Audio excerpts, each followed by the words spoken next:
Assalamualaikum warahmatullahi wabarakatuh.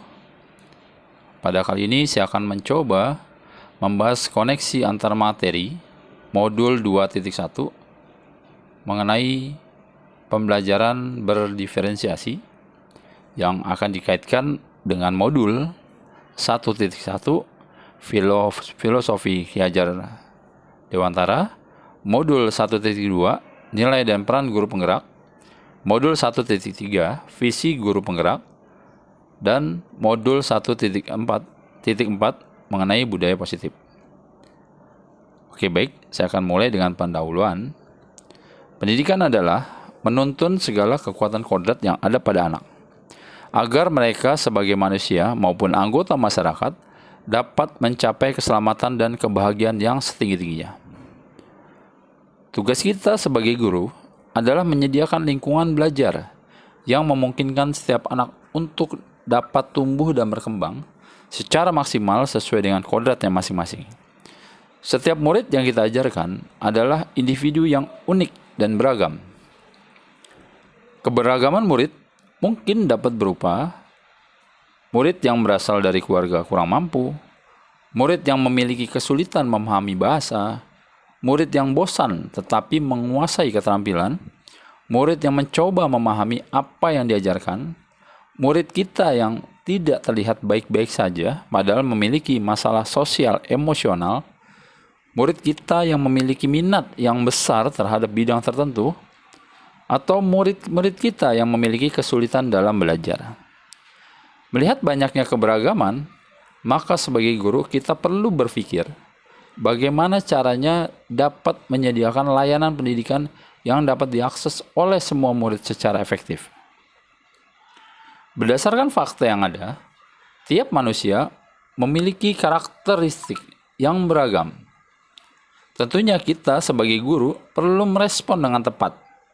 Jika tidak, maka tentunya akan terjadi kesenjangan belajar. Salah satu cara yang dapat kita lakukan untuk merespon karakteristik murid yang beragam yaitu dengan mengimplementasikan pembelajaran berdiferensiasi. Pembelajaran berdiferensiasi adalah pembelajaran yang mengakomodir kebutuhan belajar murid sehingga tidak bisa diberikan perlakuan yang sama. Namun bukan berarti mengajar dengan banyak cara yang berbeda. Bukan juga memperbanyak jumlah soal, bukan juga mengelompokkan siswa. Tetapi, guru harus memiliki tujuan pembelajaran yang didefinisikan secara jelas. Kemudian guru mampu menanggapi atau merespon kebutuhan belajar muridnya. Guru juga harus dapat menciptakan lingkungan belajar yang mengundang murid untuk belajar. Lalu guru juga dapat menciptakan prosedur, rutinitas, metode agar terbentuk manajemen kelas yang efektif. Dan terakhir, penilaian berkelanjutan untuk dapat menentukan murid mana yang masih ketinggalan dan mana yang sudah mencapai tujuan pembelajaran. Intinya, pada pembelajaran berdiferensiasi haruslah berakar pada pemenuhan kebutuhan belajar murid dan bagaimana guru merespon kebutuhan belajar tersebut.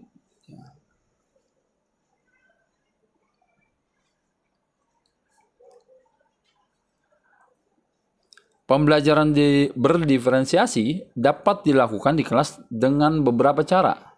Yang pertama, kita sebagai guru dapat menentukan tujuan pembelajaran. Kemudian yang kedua, kita dapat menganalisis kebutuhan belajar murid berdasarkan 3 aspek: kesiapan belajar, minat murid, dan profil belajar murid. Kemudian menganalisa penerapan 3 strategi diferensiasi: diferensiasi konten, diferensiasi proses, dan diferensiasi produk. Kemudian guru menyusun RPP berdiferensiasi. Dan yang terakhir, pelaksanaan pembelajaran berdiferensiasi. Lalu, bagaimana sih pembelajaran dapat memenuhi kebutuhan belajar murid dan membantu mencapai hasil pembelajaran yang optimal? Berdasarkan 3 aspek tadi, guru dapat menganalisis kebutuhan belajar berdasarkan kesiapan, belajar murid, minat murid, maupun profil belajar murid. Oke, saya akan kupas yang pertama, kesiapan belajar murid. Adalah kapasitas murid untuk mempelajari materi, konsep, atau keterampilan baru. Contoh yang mendasar misalnya, 1. Bersifat mendasar, bersifat transformatif. Di sini murid dihadapkan pada sesuatu ide yang baru.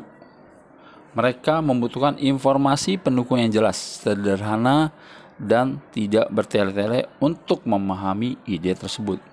2. Konkret dan abstrak. Di sini kesiapan belajar murid masih ditingkatkan, perlu belajar secara konkret, sehingga mereka mungkin masih perlu belajar dengan menggunakan beragam alat-alat bantu. Yang ketiga, sederhana kompleks. Di sini murid perlu bekerja dengan materi lebih sederhana dengan satu abstraksi pada satu waktu yang bisa menangani kerumitan berbagai abstraksi pada satu waktu. Terstruktur, terbuka.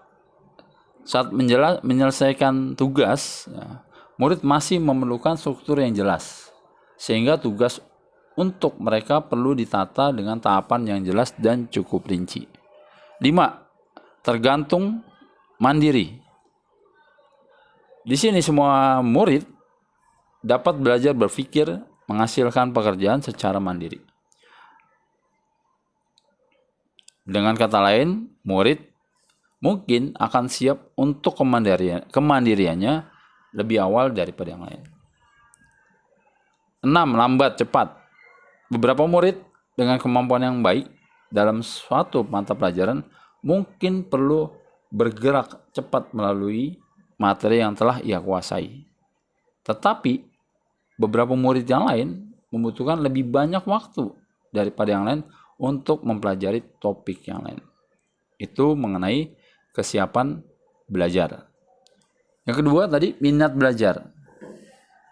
Minat belajar ini dapat membantu murid menyadari bahwa ada kecocokan atau ada hal yang sama antara sekolah dan keinginan mereka sendiri untuk belajar. Yang kedua, mendemonstrasikan keterhubungan antara semua pembelajaran. Jadi dikaitkan semua pembelajaran dengan apa yang dia inginkan. Yang ketiga, mengutamakan keterampilan atau ide yang dikenal murid sebagai jembatan untuk mempelajari ide tersebut. Dan yang terakhir, meningkatkan motivasi murid untuk belajar.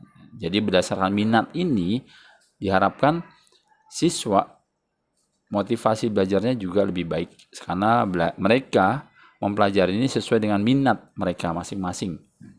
Kemudian profil belajar murid. Nah, profil ini yaitu budaya belajar, di mana lingkungan mereka pada saat di rumah, suhu ruangan, cahaya, tingkat kebisikan itu akan mempengaruhi proses pembelajaran murid. Budaya juga, apakah di rumah mereka belajar santai atau belajarnya serius, juga akan mendominasi pada profil belajar murid ini. Berikutnya lagi ada gaya belajar, auditori, visual, kinestetik. Dan semua gaya belajar ini harus disesuaikan dengan gaya belajar murid masing-masing. Itu tidak sama. Jadi kita sebagai guru harus memenuhi hal itu. Ya. Lalu juga ada kecerdasan majemuk. Nah, siswa ini akan bervariatif satu sama lain. Jadi apabila kebutuhan belajar ini tidak dipenuhi, maka kita hanya bisa memberikan materi pada siswa yang bisa mengikuti saja. Sementara yang tidak bisa mengikuti akan terabaikan. Yang kedua, guru juga dapat menerapkan 3 strategi diferensiasi dengan tepat. Ada 3 tadi saya bahas, diferensiasi konten, diferensiasi proses, dan diferensiasi produk. Di mana pada konten, guru memberikan pilihan-pilihan sumber bahan ajar. Siswa dapat melihat dalam bentuk teks atau video bergerak, poster, gambar, mungkin rekaman suara, maupun presentasi dari guru tersebut. Kemudian pada diferensiasi proses, guru dapat memberikan pilihan-pilihan atau variasi metode pembelajaran. Ada banyak ya metode pembelajaran. Ada flipped classroom, discovery learning, PBL, project based learning, problem based learning, hybrid learning. Ya. Kemudian ada metode-metode atau model-model pembelajaran. Guru bisa melakukan diskusi, ceramah, role playing, dan lain-lain. Pada proses ini, kekreatifan dari guru sangat diperlukan agar dapat mengakomodir seluruh siswa atau murid yang berbeda tadi. Lalu yang terakhir, diferensiasi produk. Guru dapat memodifikasi atau memberikan pilihan kepada siswa dalam mengumpulkan pembelajarannya sesuai dengan minatnya masing-masing. Apabila ada siswa yang sukanya menggambar, silahkan dalam bentuk gambar. Atau ada yang sukanya menulis, silahkan dalam bentuk tulisan. Atau dalam bentuk infografis, presentasi, atau vlog boleh. Yang penting siswa itu memberikan hasilnya itu sesuai dengan minatnya masing-masing.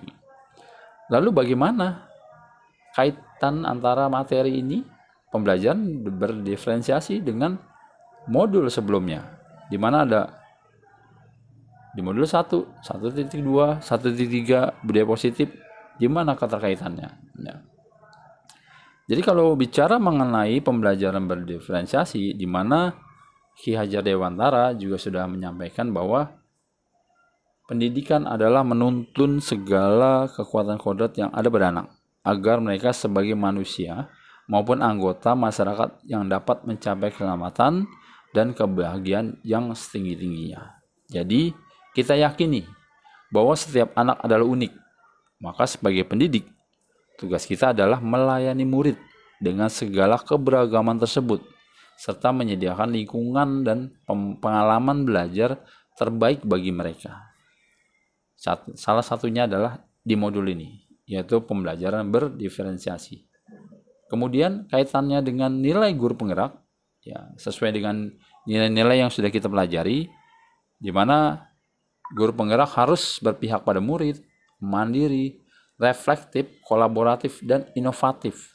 Serta guru penggerak juga memiliki peran menjadi pemimpin pembelajaran, menjadi coach bagi guru lain, mendorong kolaborasi, mewujudkan kepemimpinan murid, serta menggerakkan komunitas praktisi. Jadi, pembelajaran diferensiasi ini akan membantu kita, akan melatih kita untuk mampu merancang pembelajaran yang bisa mengakomodir semua kebutuhan belajar murid. Ya. Kemudian pada visi guru penggerak, di sana kita menyusun, membuat tahapan-tahapan bagja untuk mewujudkan visi yang berpihak pada murid.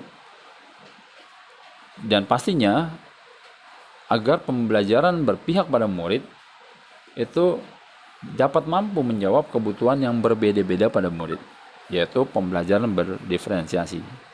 Dan pada modul 1.4 tentang budaya positif, ini adalah hal yang baik. Dengan posisi kontrol guru sebagai seorang manajer, di sana kita pelajari, kita bisa menggugah motivasi internal pada murid agar mereka dapat memperbaiki dirinya, dapat mengontrol dirinya untuk menjadi manusia yang lebih baik.